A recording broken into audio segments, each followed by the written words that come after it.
tarde. Boa tarde, Nelson. Boa tarde, Thaís. Muito obrigado aí pela oportunidade de participar aí essa entrevista aí com a Band News e a todos os telespectadores para a gente debater esse assunto tão relevante que mexe com a vida de todo mundo. Todos nós seremos, de uma forma ou de outra, tá certo? Atingidos por esse texto da nova reforma tributária apresentado, sem que houvesse um debate com os segmentos, principalmente setor serviço, profissional liberal, a área toda do setor de comércio, de infraestrutura, num ponto fundamental numa discussão como essa, que chama-se política de desenvolvimento regional.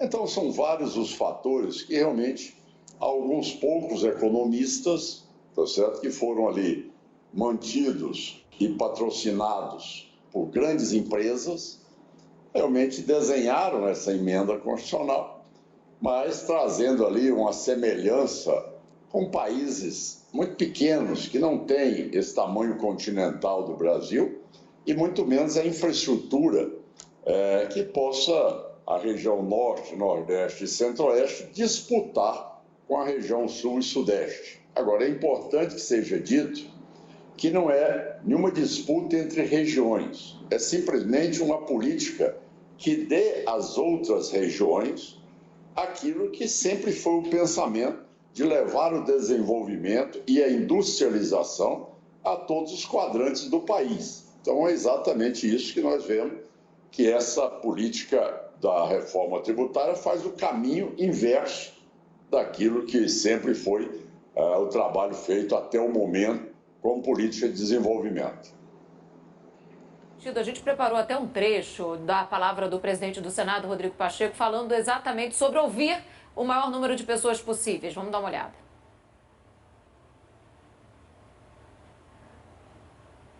É nós dialogarmos com a sociedade sobre reforma tributária. Hoje está no Senado Federal, sob a condução do senador Eduardo Braga. Muito importante ouvir a sociedade civil, os setores produtivos, os entes federados. Já fizemos uma sessão grande com os governadores de estado, pretendo fazer agora com os prefeitos municipais e exaurirmos as discussões da reforma tributária. Os pontos que são objeto de discussão sobre o Conselho Federativo, o Fundo de Desenvolvimento Regional, o artigo 19, que permite o estabelecimento de contribuições por parte de demais entes federados, o limite da carga tributária, que é o que o relator Eduardo Braga está chamando de teto para a instituição desse imposto. Então, são temas motivo de discussão, que é muito importante que a gente ouça a todos para poder tomar uma decisão no mês de outubro e possamos fazer a apreciação no plenário dessa proposta de emenda à Constituição.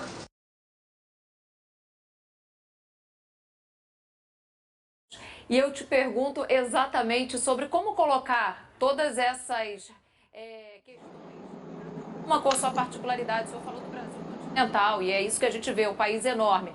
26 estados e o Distrito Federal abraçados nessa reforma. O senhor acha que há espaço para isso?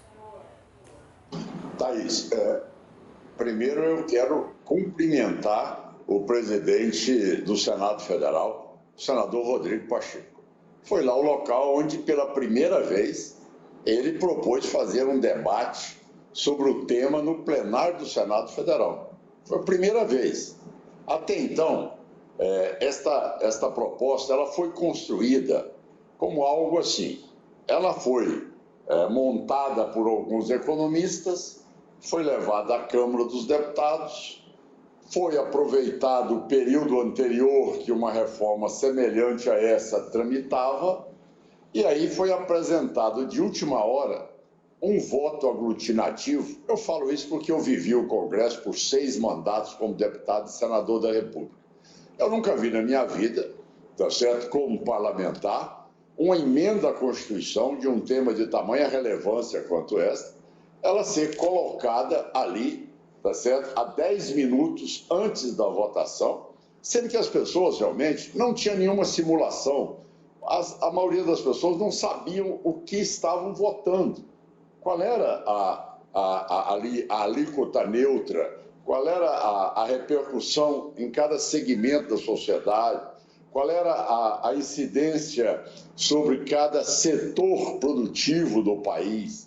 Enfim, então foi com essa improvisação toda que foi aprovado um texto. O que agora o presidente do Senado tenta fazer? Olha, diminuir, tá certo, ali as situações as mais extravagantes e nocivas que foram aprovadas na Câmara dos Deputados. Mas, querendo ou não, é um remendo de um texto, tá certo, que, mesmo remendado, é remendar tecido roto.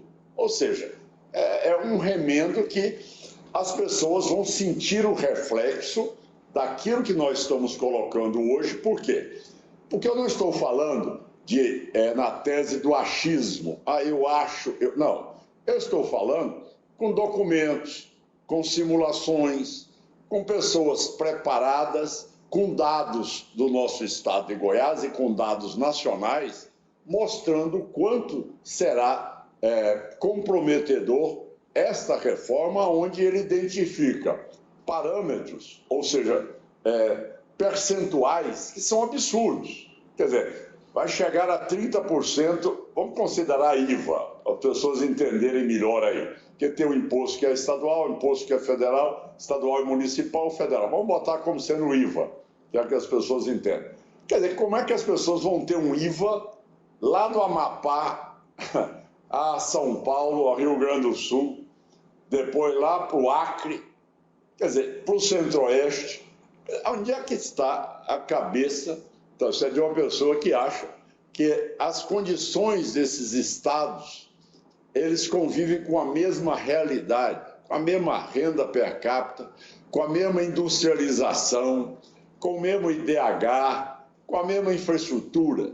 Quer dizer, eu nunca vi nada mais, tá certo, impositivo, tá certo, no mau sentido, do que você taxar uma taxa única para o país. Isso onde é que está a liberdade da concorrência? Onde é que está o livre mercado? Onde é que está isso? Quer dizer, se eu ingesso um patamar de 30% e ele vai prevalecer no país todo, eu pergunto, e onde é que ficam as regiões que não têm infraestrutura, que não foram industrializadas? Elas vão viver como? Vão ver a fuga das indústrias que ainda vieram? Não tem sentido, empresário não tem nenhum compromisso com prejuízo. Ele não vai ficar num local onde ele vê que ele vai ter que pagar um transporte que o consumidor não está ali. E que a matéria-prima muitas vezes é importada. Então, é preciso que se mostre, tá certo, que é uma reforma tributária onde o governo federal entra com 17% da sua parcela de arrecadação, os governos estaduais entram com 86% da arrecadação e os municípios com 46% da arrecadação. Então, quer dizer, eles estão fazendo um teste em cima da arrecadação de estados, municípios, e eles entram com 17%. Olha, esta parceria, tá certo? Ela, sem dúvida alguma, é uma concentração de poder na mão da União, que ainda cria, para você ter uma ideia, Nelson e Thaís, um conselho federativo. Veja bem, é algo que não existe no mundo. Você vai concentrar os 5.568 municípios, 26 estados, Distrito Federal, sob o comando. Ah, não, mas é um algoritmo, agora não é isso, não é... Mas vem cá, tem um artigo todo, dando todos os poderes do Conselho Federativo, está na PEC que foi encaminhada ao Senado. Ninguém está inventando nada. Quer dizer, então você vê que é um excesso.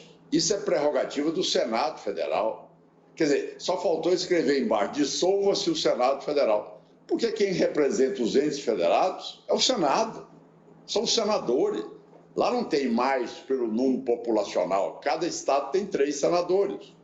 Então, são tantas situações que realmente serão penalizadoras que as pessoas, infelizmente, Nelson e Thaís, só vão sentir a consequência disso quando realmente for implantado. Então tem muita gente que diz o seguinte, olha, isso vai ser implantado em 2030, então deixa para discutir 2030. Não, eu tenho uma responsabilidade como governador, eu tenho uma vida dentro do parlamento, eu não posso me calar diante de um momento onde todos nós estamos vendo aquilo que vai ser a penalização e a concentração em cima de estados mais desenvolvidos, penalizando ali a novas fronteiras, como também a política regional. O que o senhor está colocando aqui, governador, e o senhor não foi o primeiro a fazer esse tipo de queixa, ou essas queixas, porque eu e a Thaís, há um tempo atrás, tivemos a oportunidade de conversar com outros governadores que têm um pensamento, né, Thaís, muito parecido com o seu, se não igual. Né? Ainda falamos com o governador Casagrande, do Espírito Santo, que ele disse que, inclusive, os problemas que ele tem lá, o senhor ele citou o seu nome, só teria aí no seu estado, em Goiás. Ou seja, os governadores estão, parece que, uníssonos nessas questões. Né? O senhor acredita que, em relação a tantas dificuldades, haverá tempo hábil para se aprovar ainda neste ano uma reforma tributária atendendo? A gente sabe que nem tudo é possível se atender, ou seja, alguém vai sair descontente e outras pessoas vão sair felizes, né? Mas perto de tudo que o senhor colocou e das discussões que serão colocadas no Senado, o senhor acredita que este ano ainda poderá sair uma reforma tributária? Bom, sinceramente, eu tenho uma vida no parlamento, então eu não sou neófito, nem sou aqui de...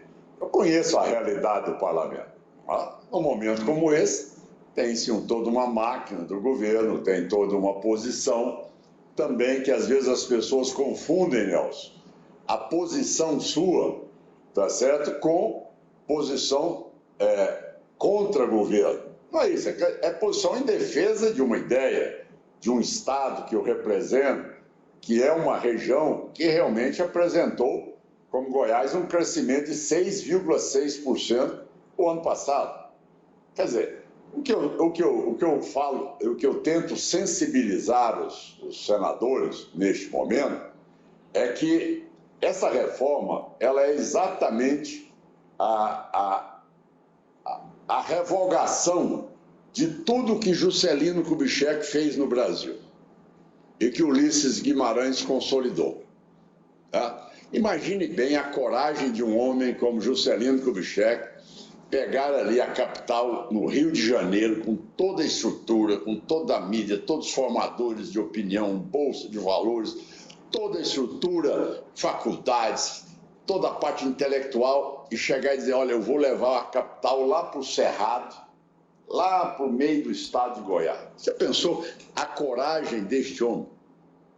As pessoas fazem muito, Charles de Gaulle, Churchill, Abraham Lincoln, mas ninguém reconhece as lideranças brasileiras que tomaram decisões que impactaram e tornaram o país essa maravilha, essa competitividade que é hoje, principalmente na agropecuária.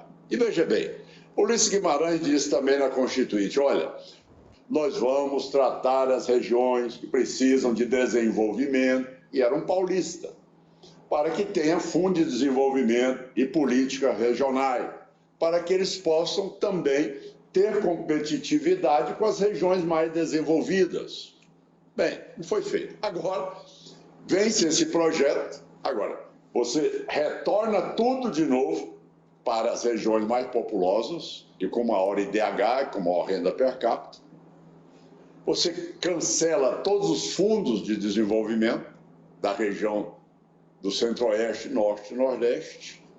E você, então, fala, olha, agora nós vamos seguir o caminho contrário. O que o Juscelino fez e o Ulisses Guimarães promulgou, vamos revogar isso aí. Aí foi um iluminado que deu conta de achar uma reforma, buscou parâmetros na França, que é pouco maior do que Goiás, tá certo? Ao invés, então, de copiar a metodologia americana. Lá sim, nós temos os entes federados, os estados, todos eles. Então, por que não um tamanho continental como o Brasil, maior do que nós? Então, por que não fazer uma semelhança com um país como os Estados Unidos? O IVA nos Estados Unidos, cada estado define o seu. O imposto de renda nos Estados Unidos, cada estado define o seu. O imposto de pessoa jurídica, cada estado define o seu. E tem a taxa federal. Cada estado, com a sua potencialidade e com a sua capacidade, tem ferramentas para desenvolver. Agora, é um jogo injusto quando você tem os estados mais desenvolvidos com as ferramentas iguais às dos estados que ainda não têm desenvolvimento. Então, essas coisas chamam-se desenvolvimento regional. Isso não é uma política contra A nem contra B. Isso é para o cidadão que mora em qualquer lugar do país. O que se espera dele é que ele tenha condição de educação, de saúde, perspectiva de amanhã ter dignidade ao viver. É isso que eu falo. Quer dizer, quais são os dados contrários? Não tem. Eles não conseguem mostrar um dado sequer que seja publicado e nem a metodologia. Quando eles falam a metodologia, eles não dão os dados. A Receita Federal do Brasil se negou a avalizar aquele cálculo do IVA deles de 27,5%. Se negou. Disse, olha, esses dados hipotéticos são de responsabilidade da reforma tributária do Ministério da Fazenda, não é nosso. Então, ô Nelson, o que você vê é muita improvisação nesse processo. É muito o que eu disse, é obra do achismo, tá certo? Não tem uma capacidade de imaginar, pra você ter uma ideia, não só Goiás, mas Goiás se aproxima de 80%, o número de pessoas com carteira assinada estão na área de serviço. Já imaginou bem um cidadão na área de serviço pagar 30% de IVA, sendo que hoje ele paga pouco mais o ISS da prefeitura, vai de 3 a 5, mais o PIS e COFINS aí 3,85, e pagar no máximo aí 8,75. De repente ele vai pagar 30%. Quer dizer, onde é que está a cabeça? Tem um profissional liberal. Ele não é acumulativo, vai acumular o quê? O cidadão comprou uma máquina, comprou uma caneta, comprou papel, então eu vou acumular o quê de imposto para poder amanhã, ao receber o dinheiro do meu cliente, ter que entregar 30% de imposto. Então, acho que são situações que nós esperamos que o governo realmente reflita, que realmente amplie. O próprio presidente do Senado tem dito que vai tratar, sim, esses pontos que colocou, tanto o Conselho Federativo, como também as aberrações de tributação sobre o setor de serviço, como também da área de profissionais liberais, como outras áreas que eu acredito que tem que ter um diferencial para as regiões em desenvolvimento no Brasil. Você não pode ter uma metodologia única para tratar situações tão díspares quanto estas. Governador Ronaldo Caiado, vamos torcer então para que saia do Senado algo palatável que possa representar o Brasil. Eu também concordo com o senhor. Eu acho que essa visão dos Estados Unidos seria muito melhor para nós, com essa divisão. Afinal de contas, é a principal economia do mundo, não por acaso, talvez. Governador, muito obrigado. Sempre bom tê-lo aqui com a gente. Muito obrigado, Thaís. Muito obrigado, Nelson. E a oportunidade que vocês nos deram. Sempre aqui. A casa é sua. Já a gente volta. Agora...